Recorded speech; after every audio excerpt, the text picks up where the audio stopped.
হায় হায়, অনেক চেষ্টার পরেও ম্যাচ জিততে পারল না বরিশাল দল। টানা 3 ম্যাচ হারতেই হলো বরিশাল দলের। টানা 3 ম্যাচ হারে পয়েন্ট টেবিলে তলানিতেই চলে গেলেন বরিশাল দল। দর্শক, আজ চট্টগ্রামের বিপক্ষে খেলতে নেমেছেন বরিশাল দল। প্রথমে ফিল্ডিংয়ে নেমে অসাধারণ বোলিংয়ে করেছিলেন বরিশাল দল, কিন্তু শেষ দিকে চট্টগ্রামের ব্যাটসম্যান ফার্নান্দোর অসাধারণ ব্যাটিং তাণ্ডবে 193 রান সংগ্রহ করে ফেলেছিল চট্টগ্রাম চ্যালেঞ্জার্স। 193 রানের জবাবে ব্যাটিংয়ে নেমে শুরুটা ভালোই করেছিলেন, কেননা অপিলিংয়েই করেছিলেন 70 রানের পার্টনারশিপ তামিম ইকবালরা।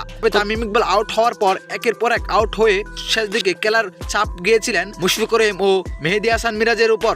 তবে মেহেদী হাসান মিরাজও অসাধারণ ব্যাটিং করেও দলকে জিতাতে পারেন না। এদিন মেহেদী মিরাজ 16 বলে 30 রানের অসাধারণ ইনিংস করেছিলেন, কিন্তু 17তম ওভারেই উইকেট হয়ে টেবিলে ফিরে যান তিনি। শেষ পর্যন্ত খেলার চাপ গড়ায় মুশফিকুর রহিমের উপর, কিন্তু মুশফিকুর রহিম 18তম ওভারেই উইকেট হয়ে টেবিলে ফিরে যান। শেষ পর্যন্ত চট্টগ্রামের বিপক্ষেও হারতে হলো বরিশাল দলের। আজ চট্টগ্রামের বিপক্ষে হেরে টানা 3 ম্যাচ হেরে ফেলেছেন তামিমের বরিশাল।